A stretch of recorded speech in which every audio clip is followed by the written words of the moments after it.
And then also you have to know how to translate the technical solutions to the business functionality. And that's another thing that a lot of IT guys don't see the big picture. All they do is work on their little thing, and they're a little widget, their little configuration, and then that's it. That's their whole world. As cybersecurity people, we have to look at the big picture of the organization. How does this control impact the rest of our organization? That's what we have to focus on. So we're constantly having to take this solution and apply it to this system, this technical solution. How does it apply here? Are the security controls implemented? We have to constantly be thinking of the big picture. And that right there is sharpening your skills to be on a whole different level for most people. Because most IT people, as smart as they are, they can't do this. They can't do what you're about to do. And I noticed like some of my close friends who are brilliant, I look up to these people. They're brilliant troubleshooting minds. Like they're so good. It's like they're born with a router in their hand when they came out of the womb. They're so smart, but they can't communicate with people. They don't have good emotional intelligence. As an ISSO, you're gonna learn. You have to have good emotional intelligence. You have to have it. Catch you slipping? Let them catch you slipping in a C-level exec. I've done it before. You don't want to be that guy, man.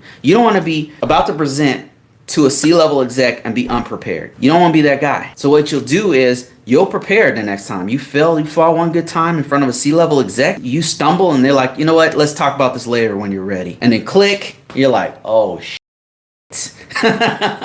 Let that happen a couple times to you. I bet you won't let it happen again. Like you're gonna sharpen up your skills to where you go in that meeting and everybody's like listening to you like you came off the mountain with a tablet with 10 commandments. You know what I mean? Like you're gonna be ready.